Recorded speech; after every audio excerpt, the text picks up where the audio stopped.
And welcome to our press conference of the Virtual Reality and Arts Festival 2020. My name is Britta Schere and with me is Ulrich Schrauth, the artistic director of the festival. Hi Ulrich, nice to meet you here on this sunny day in Hamburg to talk about the VRHAM Festival. Can you give us an overview of what the festival actually is? Yeah, so VRHAM Festival is the first artistic virtual reality festival worldwide. So it's a festival, an annual festival taking place here in Hamburg, where we showcase artists and creators that work in virtual reality, augmented reality, mixed reality, and we bring them here to Hamburg. We have a physical representation where we showcase these artists. We build set designs, we have a festival venue, a festival location, we have live program, award shows, live performances with this new medium. This is what VRHAM is about. Wow. I mean, it's only 3 years old and already it has to be virtual all the way because of the coronavirus. Exactly. So how do you do this? Yeah, so of course it was a huge shock for us, and we thought about how can we make a chance out of this crisis, because we don't want to let the creators down. We had published our open call already in December, so we received all the beautiful artworks from the creators. All our program was practically finished when this hit us. So we talked with the artists and asked them, what do you think?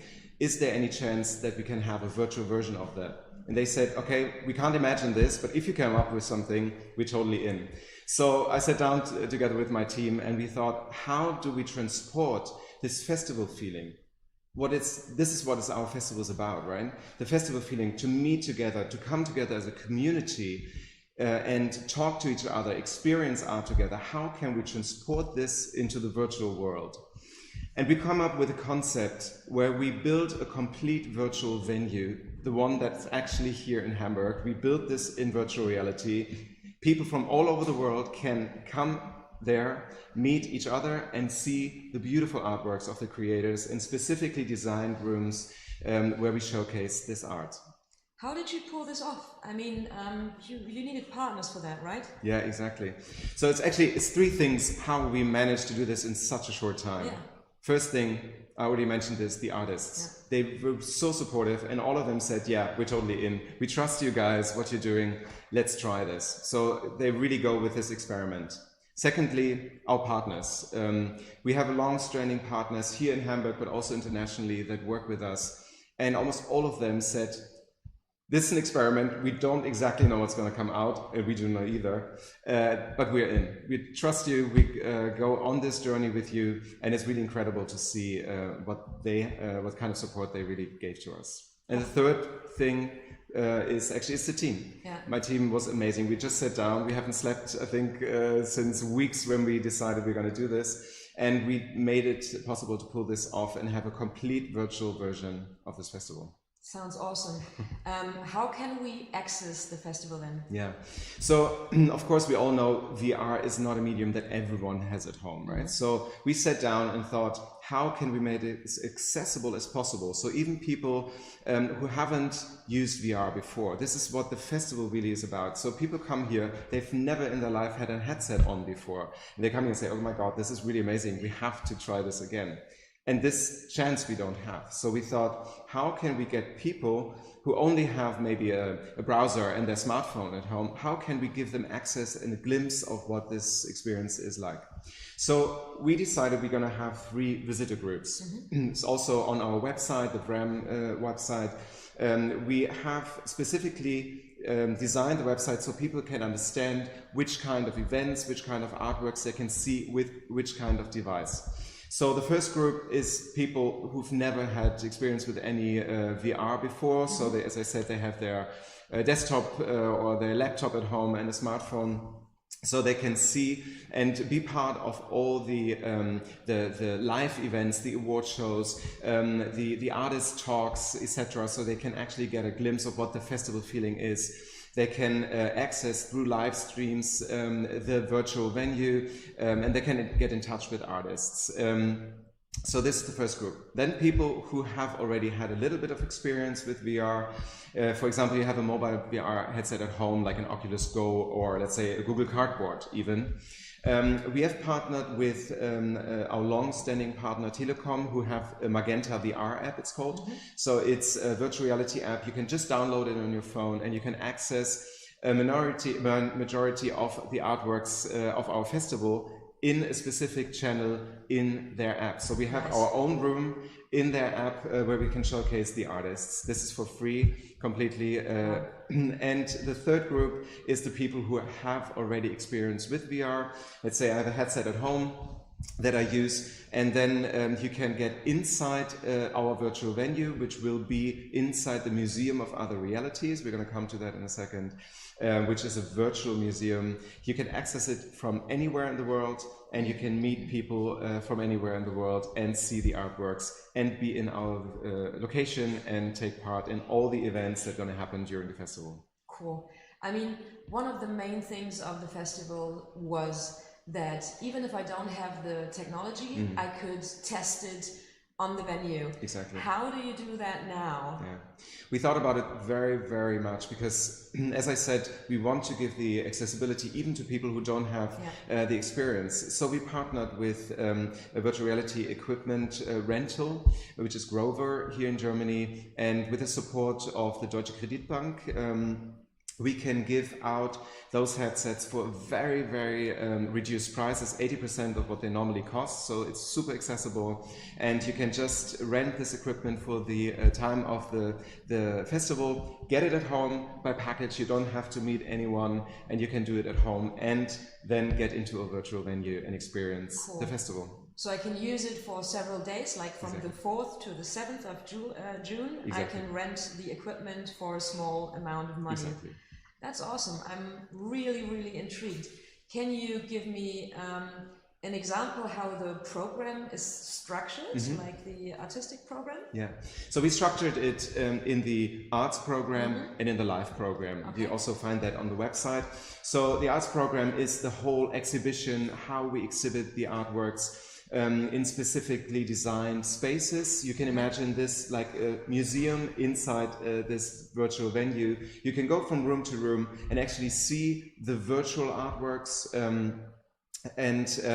For example, we have one artwork, it's called A Crescendo of Ecstasy. I think that's a very good example by Mary Sibon. She's a great South African artist. She does textile sculptures, very beautiful, that deal with colonization and oppression in the state. And she normally does these huge installations, and we recreated this installation in virtual reality. And on top of her normal installations, she actually made virtual reality films that give another context to the artwork. So we have very different kinds of realities in this setting. And the moment you get in, you really have the feeling you're walking through a museum and you see an installation. This is the idea, to really get a glimpse of that. Can I get in touch with the artist as well? Yeah. While I'm there? We have one day that's specifically designed to meet the artists. We have artist talks, we have guided tours through the exhibition, and a lot of the artists will actually be there on this day, which will be the Friday, the 6th of June. And you can actually get in touch with the artists in the Museum of Other Realities and talk to them. Wow. So this was one part. So this is the artistic part. We also have a VR cinema, for example, where we show 360 movies in a specifically designed space. But then we also have the live program. And because it's a festival, we want to have a festival feeling. Like normally you're at the bar and you're just going to have a drink together and you talk. So we try to recreate that feeling. And for example, we're going to have an award show. We always have an award show at VRHAM. So on the first day of the festival, on the 4th of June, you can come together in the virtual location.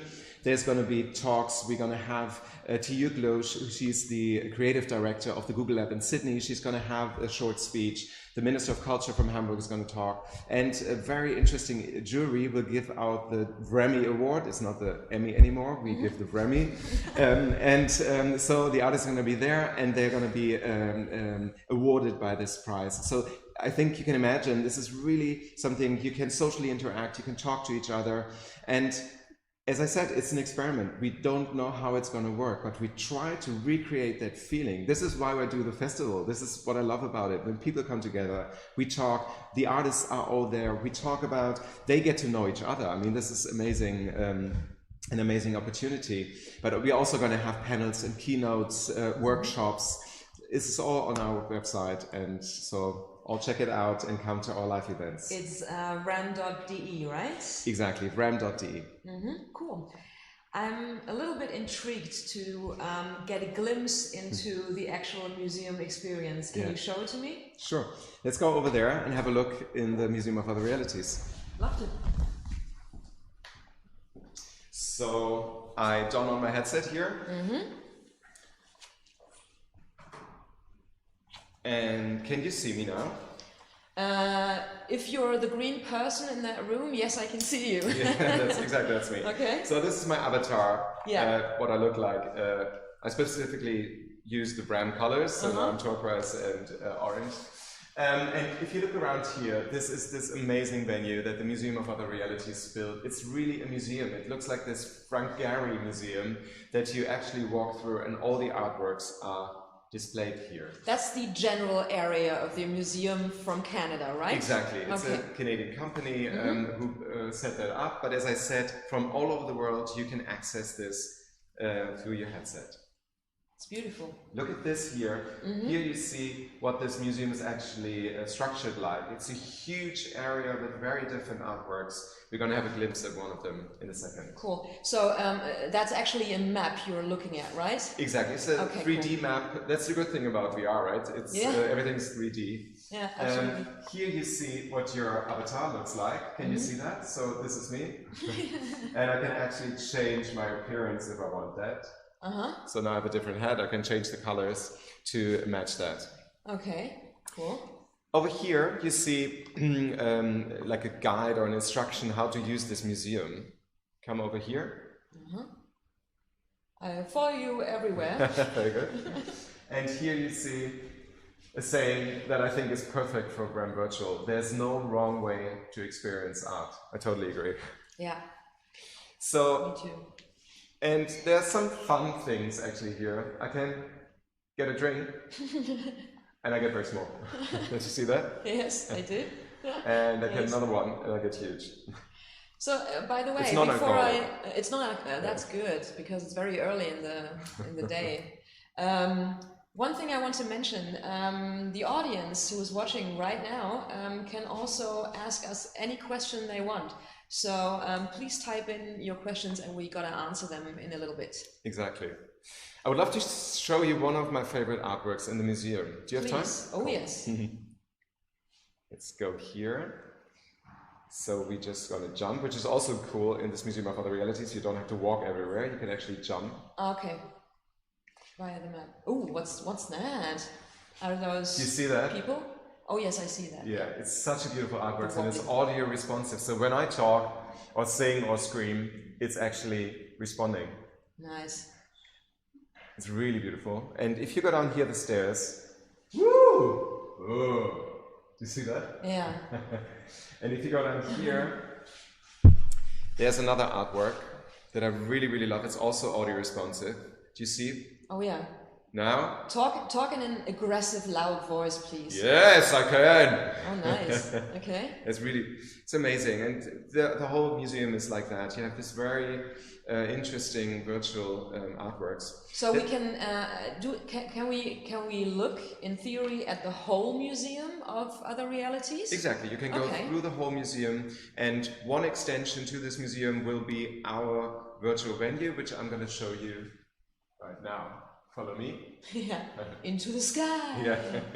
Okay. So, do you see this over here? Yeah. It's directly next to the entrance to the Museum of Other Realities. This is going to be the area where our extension, our virtual venue, is going to be. And we're going to recreate the venue that we have here in Hamburg, together with an amazing studio in Berlin, a VR studio in VR. So we recreate this in 3D. You can actually walk through the venue that we have here, and then we have a complete layout of an exhibition, like a museum basically, but with all the features that you're going to have in virtual reality. Okay. Will this be available for a longer period of time than from the 4th to the 7th? Exactly. So the exhibition here and also in the Magenta VR app that I mentioned earlier will be available from the 4th of June until the 4th of August. So people really have time and come back again. And because you're never going to see all the artworks at once, we're going to have 18 different artworks from 12 different countries. So you really need to take your time and come back, come with friends and see all the different things that we have put up there. So 18 different art pieces from 12 countries. Exactly. Okay, that's a lot. Yeah.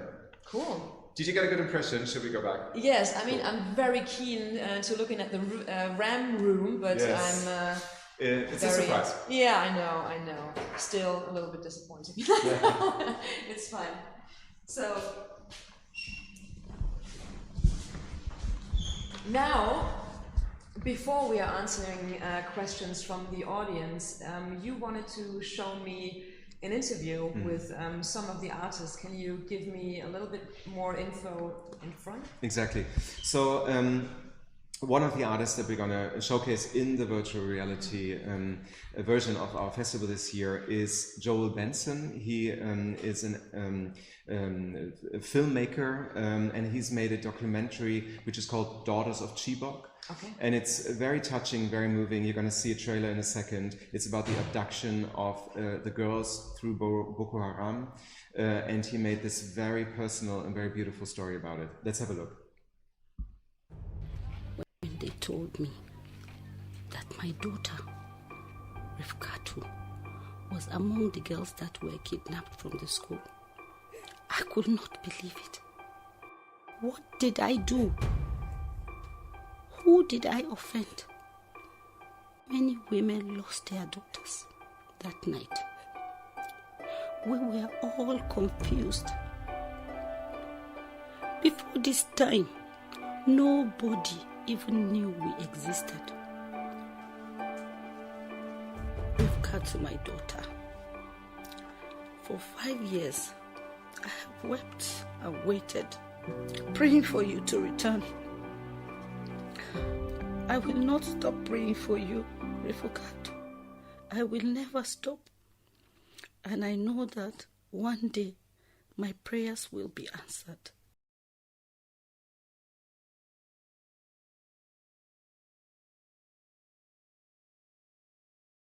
With us now is Joel Benson, the creator of Daughters of Chibok.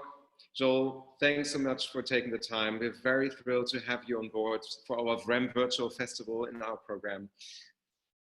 And we would like to ask you a few questions to understand more about the experience that you created and also the political and social background. So how and when did you find this story and chose to share it with your audience? Okay, so thanks for having me again. On April 14th, 2014, 276 girls were kidnapped from a school in Chibok, in Nigeria, northeast Nigeria.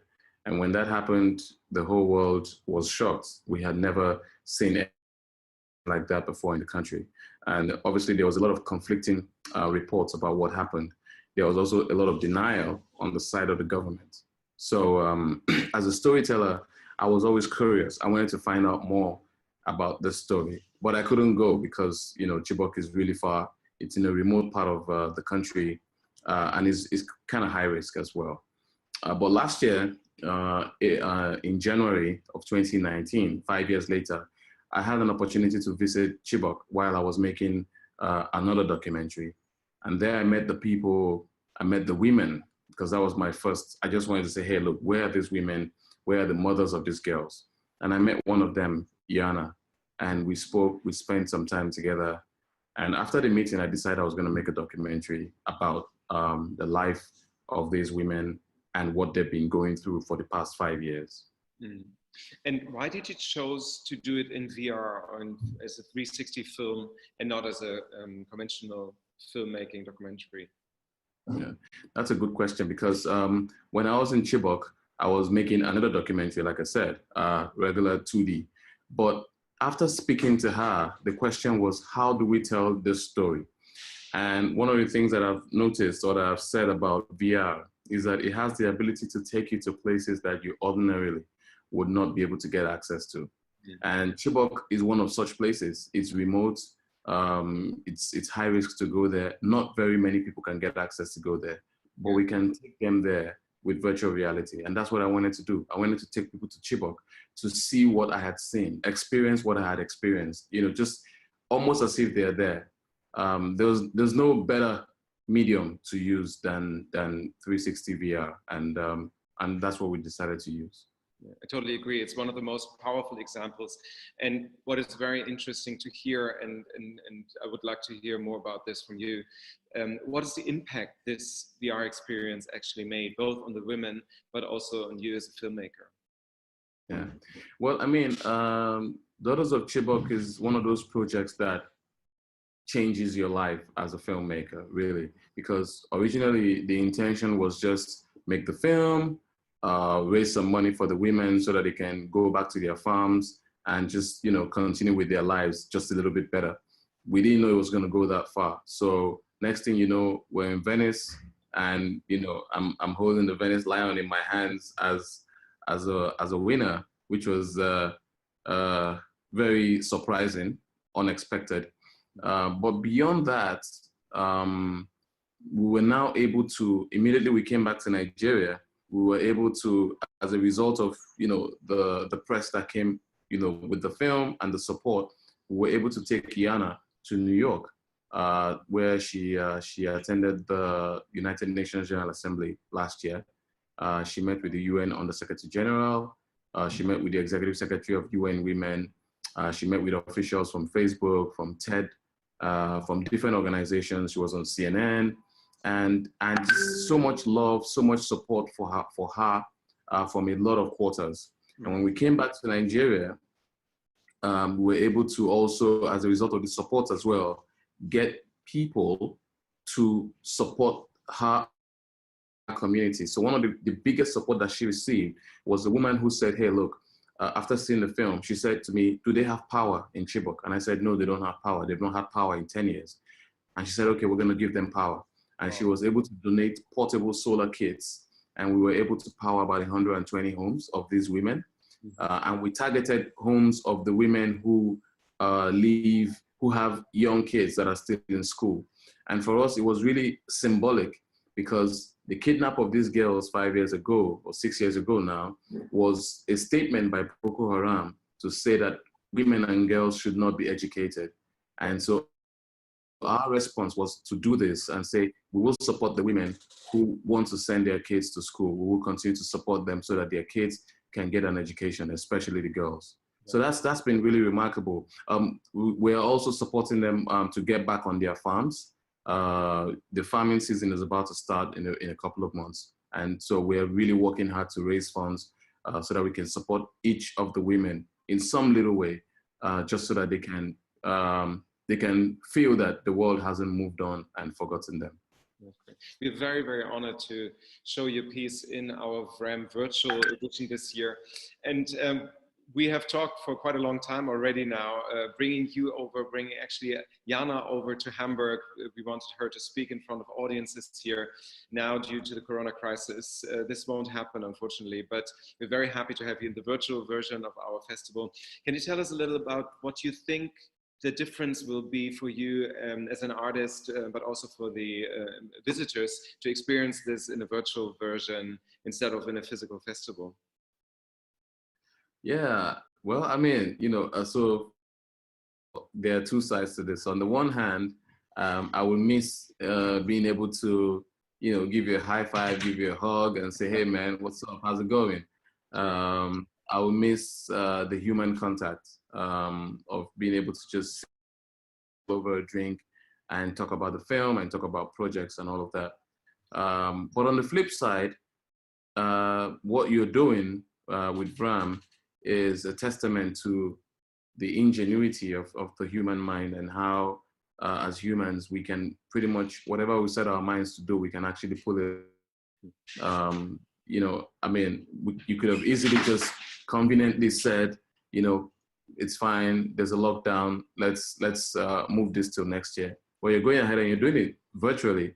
And I find that very, very inspiring. And I'm actually very curious. I want to see how this turns out. I can't wait to wear my headset and join you from Lagos, Nigeria. But that's the beauty of it, virtual reality. Can you imagine a virtual reality conference? So you're having a virtual reality film playing in a virtual reality festival. That's crazy. Yeah, but it's cool. Can't wait to see you in our virtual venue and to welcome you for our award show. Thank you so much for your time. That was really amazing. And see you very soon. And hi to Lagarde. See you soon. Thank you. Bye-bye. Thank you. Bye.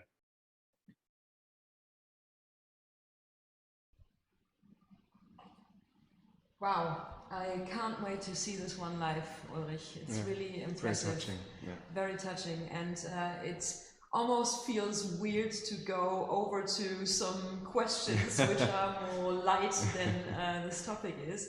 But I'm very keen on asking you questions because, I mean, that's the great thing about having a press conference in a digital way, that we can answer questions from the audience right away. So I'm going to have a look at this tablet right now and ask some random questions coming up from the audience. Okay. So be spontaneous. First question, is the festival completely for free? Yeah, for us, it is so important, as I said, to make it as accessible as possible. So this year it will be completely free. So you can see all the streamings for free. You can see all the artworks in the Magenta VR app for free. You can also download the Museum of Other Realities for this time frame for free, which normally costs something. So yes, it is completely free, and we really want to have as many people there and see these beautiful artists as possible. Nice. I mean, they obviously deserve to be seen. You've mentioned some guided tours earlier. What are these tours exactly look like, and how often do these guided tours take place? So I mentioned earlier the Friday, the 5th of June is the afternoon that we have reserved really for the artists, where they're going to be inside the virtual venue. And I'm going to have a few tours, so you can actually meet me there, and I'm going to show you around this venue, tell you how the programming came together, how we did the venue design, and we're also going to stream them live. So even if you don't have a headset, you can experience them. But if you have a headset and you want to be there, like in person, you can just sign up on our website and be part of the guided tours. Nice. And can I access the festival if I have an Oculus Go at home? Yeah, so if you just download the Magenta VR app, you can access all the festival experiences that are in the Magenta VR channel. And we're also gonna showcase a live 360 streaming from some of the events. So you can actually have the feeling you're inside the venue, even though you don't have this tethered headset. You're inside the venue, you can look around, and you're in 360 in the actual moment. Great. And we already talked about renting the equipment of an Oculus Quest. Exactly. Is the form already online for that? Because it says it's available from May the 21st. Yeah, it's going to be online tomorrow. So people can just sign up, then they get a voucher from us so they can get the Oculus Quest to this reduced price. Wow. Yeah. These were actually all the questions the audience asked. So if you want to ask another question, you have to type it in now, very quickly, and then it'll appear here. But, how many people would be able to reach the museum at the same time? Is there any limit? There's no limit at the moment. We're very curious. I mean, there haven't been thousands of people inside the museum yet, but technically there's no limit. This is the whole experiment that we're doing. I mean, we can't promise with all the technical things that everything's going to take place directly as we think it's going to happen, because we do something that's never been done before. So all of these questions we try to, of course, clarify in the beginning, but let's see what's going to happen when we all storm into the Museum of Other Realities for the opening on the 4th. So speaking of having no limit, although we unfortunately have a limited time for now, I think we're going to answer your questions afterwards as well. So if you keep on typing questions in, there will be people answering your questions later on when we are not live anymore. So feel free to ask any questions you want. And for now, I want to thank you all for watching.